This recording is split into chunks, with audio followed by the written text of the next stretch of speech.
Army chief general Qamar Javed Bajwa صاحب بھی موجود تھے. تو اس ملاقات سے ایک تاثر یہ گیا ہے کہ جو مختلف افواہیں چل رہی تھیں، مختلف رومرز چل رہے تھے کہ جی کوئی تبدیلی آ رہی ہے، کوئی عدم اعتماد آ رہا ہے، کوئی اس طرح کی چیزیں چل رہی، وہ بھی میرے خیال میں دم توڑ گئی ہیں. صحیح ہے. تو اب یہ اور حکومت اس کے جو ہے ساتھ تاجروں کے اعتماد میں بھی اضافہ ہوا ہوگا تاجروں یقینی کے طور پہ. اس سے پہلے کئی ڈائیلاگ ہوئے تاجروں اور پھر تاجروں کو بھی بہت سارے مسائل ہوتے ہیں جو وہ پرائم منسٹر سے، یہ بڑے صنعت کار لوگ ہیں جی. جی یہ سارے ارب پتی کھرب پتی لوگ ہیں اور یہ انڈسٹریاں لگا رہے ہیں، مختلف کاروبار کرتے ہیں، امپورٹ ایکسپورٹ سب کچھ ان کے ذمہ ہیں. تو وہ یہ بیٹھ کے انہوں نے مسائل ڈسکس کیے ہیں پرائم منسٹر سے، اور انہوں نے اپنے مسائل بتائے ہوں گے کہ جی یہ ہمیں مشکلات آ رہی ہیں. بڑے صنعت کار جو ہیں ان کو اکثر جو ہے نقی صاحب گلہ رہتا ہے ایف بی آر سے، ایف بی آر کے لوگوں سے. اور اس میں کوئی شک نہیں کہ پرائم منسٹر عمران خان نے بہت کوشش کی کہ ایف بی آر کو سیدھا کیا جائے، ایف بی آر میں کرپشن جو ہے وہ کام کی جائے. اس کے لیے شبر زیدی صاحب کو بھی لائے تھے، لیکن نیچے ایسا مافیا بیٹھا ہوا ہے کہ انہوں نے شبر زیدی صاحب کو بھی ناکام کر دیا. جی تو یہ وہ تو شکوے کرتے پھر رہے نا. اب ظاہر ہے کہ انکم ٹیکس کے حوالے سے کہ یہ لوگ دینا ہی نہیں چاہتے. یہ وہ بالکل ٹھیک کہہ رہے ہیں. دیکھیں میں آپ کو، ہمارا جو تاجر ہے نا وہ انکم ٹیکس نہیں دینا چاہتا. یہاں اسلام آباد میں ایک تاجر ہیں جہانگیر اختر صاحب، وہ کہتے ہیں اگر سیل ٹیکس ہی تاجر جو ہیں وہ دیانتداری سے دینا شروع کریں تو بہت سارے ہمارے ملک کے مسائل حل ہو سکتے ہیں. صحیح. لیکن تاجروں کے پاس آپ چلے جائیں اور وہاں آپ ان کو کہیں کہ جی یہ چیز ہے تو وہ کہیں گے جی پکی رسید لینی ہے تو 200 روپے مہنگی ہے، اگر پکی رسید نہیں لینی تو 200 روپے سستی ہے. وہ لوگوں سے ٹیکس وصول کرتے ہیں اور آگے نہیں دیتے. تو یہ ایک پرائم منسٹر نے اس پہ کام شروع کر دیا ہے. اسی حوالے سے ان کو بلایا ہے. اور اس میں جو سب سے عام آدمی کے لیے اچھی اور خوشخبری ہے، وہ پرائم منسٹر نے خود ان سے ریکویسٹ کی ہے کہ آپ نے مجھ سے سوال بھی پوچھا تھا کہ عام ورکر جو ہے، کیونکہ مہنگائی کا براہ راست جو اثر ہے وہ عام آدمی پر، عام مزدور اور عام محنت کش پہ پڑتا ہے. تو پرائم منسٹر نے ان کو کہا کہ ان کی تنخواہیں بھی بڑھائیں. ان کی تنخواہیں بڑھائیں. یہ ایک اچھی بات ہے کہ ریاست کے وزیر اعظم یہ کر رہے ہیں، بلکہ خود جو سرکاری ملازمین ہیں وہ بھی شکوہ حکومت سے کرتے ہیں. تو اس حوالے سے بھی ظاہر ہے آئندہ بجٹ پہ دیکھا جائے گا. یہاں پہ وقت تو ایک بریک کا، ہمارے ساتھ رہیے گا.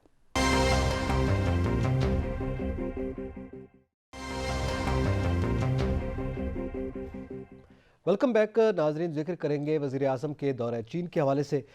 طری صاحب آپ جانتے ہیں کہ وزیر اعظم سرمائی اولمپکس کی تقریبات کی شرکت کے لیے جا رہے ہیں چائنا، اور چائنا پاکستان کا ظاہر ایک پرانا دوست ہے، اور پھر سی پیک کے حوالے سے دونوں ممالک کے درمیان ویسے ہی ڈائیلاگ چلتے رہتے ہیں. 3 تا 6 فروری یہ ڈیٹ دی گئی ہے، اور وزیر اعظم کی ظاہر ہے پھر سائٹ پہ مختلف اہم ملاقاتیں بھی ہوں گی، کچھ معاہدوں پر بھی دستخط کیے جائیں گے. تو یہ دورہ اس صورتحال میں، بالخصوص جب سی پیک روٹ کے بہت سارے جو روٹس ہیں، بہت سارے علاقے ہیں وہ ہم نے آپریشنل بھی کر دیے ہیں، اس تناظر میں آپ کیا سمجھتے ہیں؟ دیکھیں جب سے پی ٹی آئی کی حکومت آئی ہے کچھ ایک تاثر سا یہ ملتا رہا ہے کہ جیسے سی پیک پہ کام سلو ہو گیا ہے. کچھ مخالفین بھی یہ کہتے رہے ہیں. پھر آپ کو یاد ہوگا کہ ایک جو بس تھی وہ اس کا ایکسیڈنٹ ہو گیا، یا اس پہ کچھ دہشت گردی ہوگی، اس میں چائنیز بھی کافی سارے مارے گئے. تو اس طرح کے جو واقعات تھے، اس طرح جو ایک ماحول بن رہا تھا، وہ ایسے تاثر بن رہا تھا جیسے ہمارے اور چین کے تعلقات میں کوئی تھوڑی سی کچھ سرد موری آ گئی ہے.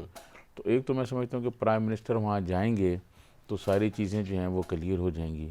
چین ہمارا بہت ہی مطلب زبردست دوست ہے، اور پاک چین دوستی جو ہے وہ پہاڑوں سے بھی زیادہ بڑی ہے. جی چائنا نے ہر وقت، ہر مشکل وقت میں ہمارا ساتھ دیا، اور سی پیک جو ہے جسے پاکستان کی ترقی کی ضمانت قرار دیا گیا ہے، سی پیک پہ بہت بڑی اس نے سرمایہ کاری کی ہے. تو یہ ساری ایشوز جو ہیں، پھر اس کے بعد خطے کی جو صورتحال ہے، خطے میں جو طالبان آ گئے ہیں افغانستان میں، اور جو خطے کی بدلتی ہوئی صورتحال ہے، پاک انڈیا ریلیشن شپ جو ہے، اس حوالے سے یقیناً بات چیت ہوگی، چائنیز لیڈرشپ سے ہوگی. پھر پرائم منسٹر عمران خان آپ کو پتہ ہے کہ اپنے ہر خطاب میں چائنیز کا بہت ذکر کرتے ہیں. جی گو کہ پرائم منسٹر عمران خان تو پاکستان میں ریاست مدینہ کی طرز پر ماڈل اسٹیٹ بنانا چاہتے ہیں، لیکن چائنا سے وہ بڑے متاثر ہیں. چائنیز قوانین کی بھی بات کرتے ہیں، اور کرپشن کے خلاف جو چائنیز کے قوانین ہیں ان کی بہت ذکر کرتے ہیں. لیکن چائنا جو ہے وہ کمیونسٹ ملک ہے، وہ چائنیز لیڈرشپ جو ہے وہ کمیونسٹ ہے، اور کمیونسٹ ممالک جو ہیں ان سے بھی پرائم منسٹر متاثر ہیں. اور پرائم منسٹر یہ چاہتے ہیں کہ جو ٹیکنالوجی انہوں نے استعمال کی، جو طریقہ کار انہوں نے استعمال کیا، اور اپنے لوگوں کو غربت سے نکالا اور اپنے لوگوں کو اوپر لے کے آئے. بالکل صحیح. تو وہ چاہتے ہیں کہ پاکستان میں بھی وہی ٹیکنالوجی وہی طریقہ کار اپنایا جائے تاکہ پاکستان کا جو غریب آدمی ہے اسے کھڑا کیا جائے. تو اس سے کیا اس دورے میں یہ چیزیں ممکن ہو پائیں گی؟ کیونکہ جو تجارتی معاہدوں کی، زراعت کے شعبے میں دیگر معاہدوں کی بات کر رہے ہیں، اور بالخصوص جو اس وقت ہماری معاشی صورتحال ہے اس میں ہمارے وزیر اعظم کا دورہ چین کو کارگر میں ثابت ہو سمجھتا ہوں سکتا ہے؟ بہت اہم ہے، بہت اہم ہوگا، اور اس سے یقیناً بہت سارے معاملات بہتر ہو جائیں گے. جو کئی چیزیں رکی ہوئی ہیں یا کوئی چیزیں کہیں غلط فہمی ہیں وہ بھی دور ہو جائیں گی. اور یہ میں سمجھتا ہوں کہ پرائم منسٹر عمران خان کا جو دورہ ہوگا یہ پاکستان کے حوالے سے بہت اہم ہوگا، اور خطے کی جو صورتحال بن رہی ہے اس حوالے سے بھی بہت اہم ہوگا. اچھا، اس کے ساتھ ساتھ چونکہ ہم دو ممالک کے درمیان پاکستان چائنا کی دوستی کی اور تجارت کی بات کر رہے ہیں، آج اس ملک کے، ہم نے ابھی تاجروں اور صنعت کاروں کے ساتھ وزیر اعظم کی ملاقات کا بھی ذکر کیا ہے. اس ملک کے معروف صنعت کار ہیں، تاجر ہیں اور معروف بزنس مین ہیں، بلکہ میاں محمد منشا صاحب، انہوں نے دو بڑی اہم باتیں کی ہیں. اچھا، پہلے ذرا یہ بات کر لیں کہ انہوں نے تجارت کے حوالے سے بات کی ہے، اور انہوں نے کہا ہے کہ پاکستان کو بھارت کے ساتھ اپنے تعلقات ٹھیک کرنے چاہیے، اسے تجارتی تعلقات بڑھانے چاہیے. اور انہوں نے بات کرتے ہوئے یہ بھی، آپ خدا جانے یہ ان کی خبر ہے، ان کی کوئی پریڈکشن ہے، ان کے پاس معلومات ہے یا انہوں نے ایک رائے دی ہے، انہوں نے کہا کہ اگر پاکستان چاہے، اور وہ یہ جانتے ہیں کہ کچھ بیک ڈور رابطے چل رہے ہیں، اگر پاکستان اور ان کے درمیان مذاکرات چل نکلتے ہیں تو 1 مہینہ بھی نہیں لگے گا مودی پاکستان کا دورہ کرے. دیکھیں، میں آپ کو عرض کروں کہ یہ پاکستانی صنعت کار ہوں چاہے انڈین صنعت کار ہوں، ان کی یہ کوشش رہی ہے کہ دونوں ملکوں میں تعلقات بہتر ہوں اور تاکہ تجارت کی جا سکے. یہ بات ٹھیک ہے، تجارت ہمارے بھی حق میں ہے، ان کے بھی حق میں ہیں، اور ہم تو 22 کروڑ ہیں، وہ تو بہت بڑی تعداد میں ہیں، اور بہت بڑا ملک ہے اور بہت بڑی مارکیٹ ہے. جی، تقریباً 1 ارب. اور آپ کو یاد ہوگا کہ جب کشمیر کے انہوں نے اگست میں 2 آرٹیکل ختم کیے تو ہمارے کئی برادر مسلم ممالک جن کے بارے میں ہم بہت کچھ کہتے تھے، انہوں نے بھی ہمارا ساتھ نہیں دیا تھا کشمیر کی ایشو پر. انہوں نے کہا جی ہمارے تو تجارتی تعلقات ہیں، ٹھیک ہے جی، اس میں سعودی عرب بھی شامل ہے. بالکل صحیح. اور اس کو آپ کو پتہ ہے کہ دبئی میں تو ان کو ریڈ کارپیٹ کا جو استقبال کیا گیا تھا مودی صاحب کا. UAE میں بالکل ایسا. تو یہ جو چیزیں ہیں، تجارتی تعلقات بڑے اہم ہوتے ہیں، اور صنعت کاروں کی ہمیشہ یہ خواہش رہتی، ابھی بھی ہے دونوں طرف کی. منشا صاحب نے بھی کہا ہے، ادھر بھی لوگ ہیں، لیکن ہمیں تو پاکستان کا مفاد دیکھنا ہے. کیا پاکستان کا مفاد اس میں ہے؟ کیا ہمارا جو درمیان میں کشمیر کا مسئلہ ہے اس کو کیسے حل کیا جائے؟ ایسا تو نہیں ہو سکتا نا کہ کوئی حکومت مسئلہ کشمیر کو سائڈ پہ رکھے اور کہے جی انڈیا سے تعلقات بہتر ہو جائیں، تجارت بہتر ہو جائے. ایسا ممکن نہیں ہے. صحیح. تو میں سمجھتا ہوں میاں منشا صاحب کی یہ بات ٹھیک ہے. ان کی ایک اپنی رائے ہے. دوسری انہوں نے کیا بات کی ہے جی؟ دوسری نیب بند کر دے جی، انہوں نے کہا. دیکھیں، یہ جو آپ کو یاد ہوگا بہت پہلے پریزیڈنٹ آصف علی زرداری نے کہا تھا کہ پاکستان کی معیشت اور نیب ساتھ ساتھ نہیں چل سکتے. تو اس حوالے سے انہوں نے کہا، انہوں نے مطلب حوالہ بھی دیا کہ ایک میڈیا گروپ کے مالک کا، کہ ان کو 8 مہینے گرفتار رکھا اور یہ کیا، پھر بری ہو گئے. دیکھیں، یہ بات ٹھیک ہے کہ نیب نے بہت ساری ریکوریاں بھی کیں اور بہت سارے لوگوں سے پیسے وصول کے، لیکن اس طرح نیب نے اس قسم کے لوگوں کو بھی پکڑا ہے. اب جب تو کوئی کسی صنعت کار کو، کسی تاجر کو، کسی میڈیا ہاؤس کے بندے کو اگر آپ پکڑ لیں گے اور اس پہ ثابت بھی کچھ نہیں ہوگا تو پھر یقیناً اس پہ غلط فہمیاں تو بہت پیدا ہوں گی نا. ایک غلط فہمیاں پیدا ہوں گی، پھر حکومت کے بارے میں منفی تاثر جائے گا، پھر نیب کے بارے میں منفی تاثر جائے گا. تو یہ جو انہوں نے بات کی ہے اس میں تقریباً صداقت تو ہے نا. پھر اوورال احتساب کا معاملہ ہے نا. پھر شہزاد اکبر صاحب کو بھی جانا پڑا. وہ تو پھر اوورال جو احتساب کے حوالے سے، چاہے قانون کی بات کریں یا پریکٹس کی، اس میں مسائل ہیں، خود اس میں اعتراف کر چکی ہے حکومت. اس پہ بھی بات کرتے ہیں. اور اس کے ساتھ ساتھ شیخ رشید صاحب نے بھی کچھ باتیں کی ہیں. سینیٹر پلوش شاہ صاحب نے بھی آج پریس کانفرنس کی ہے. ایک بریک کے بعد ہمارے ساتھ رہیے گا.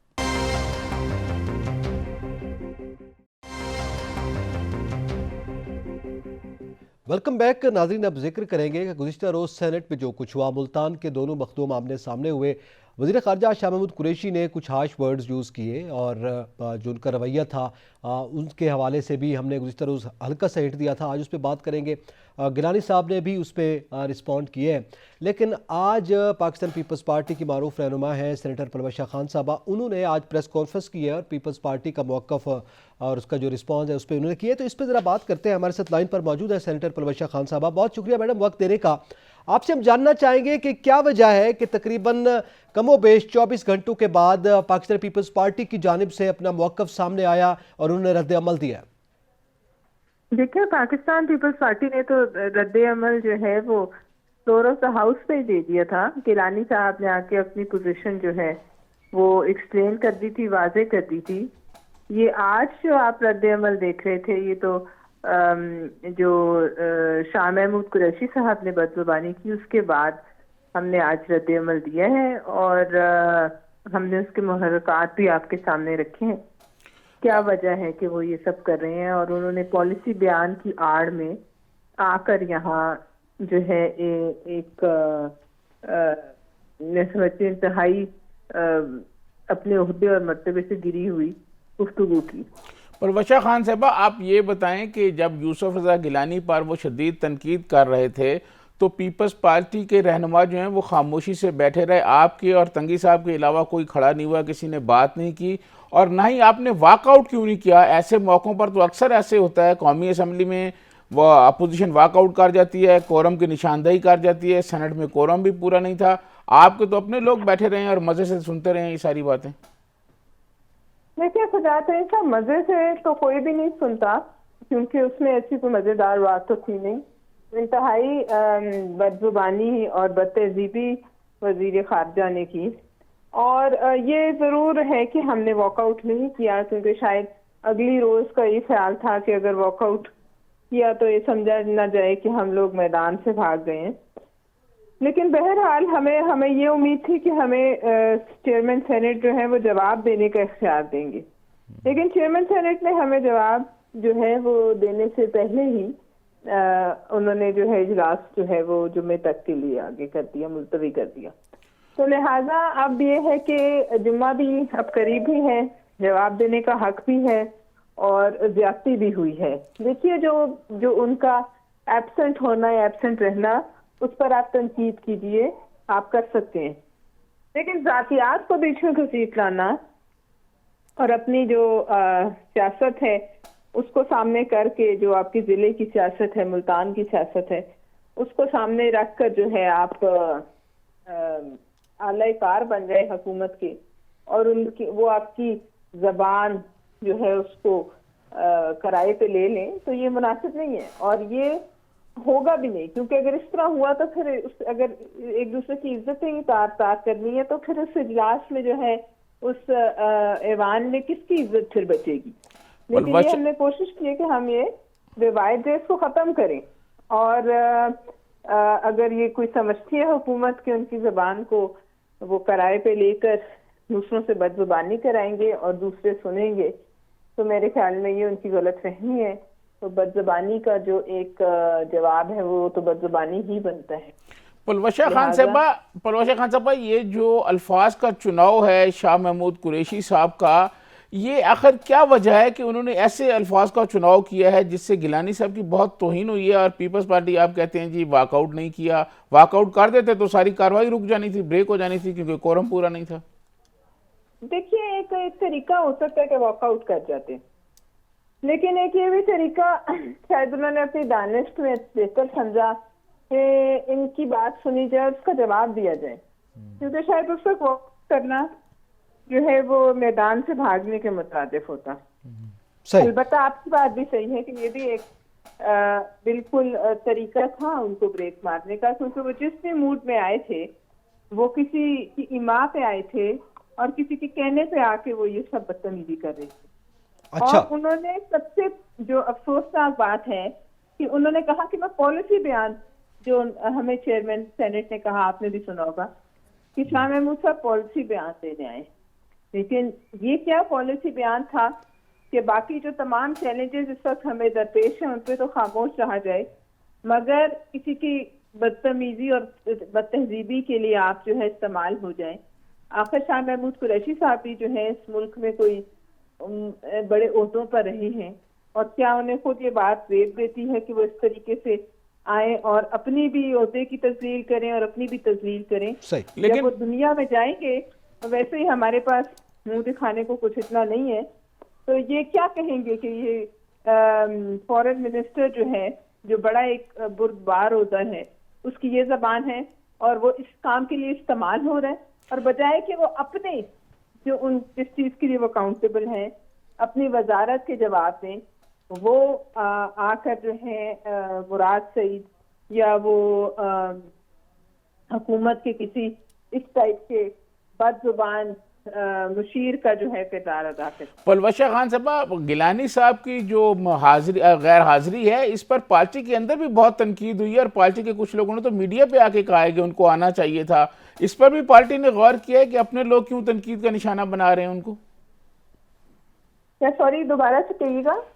یوسف رضا گیلانی صاحب کی جو اس دن سینٹ میں غیر حاضری رہی، اس پر پیپلز پارٹی کے اپنے لوگ میڈیا پہ آ کے ان پر تنقید کرتے رہے ہیں کہ گیلانی صاحب کو آنا چاہیے تھا۔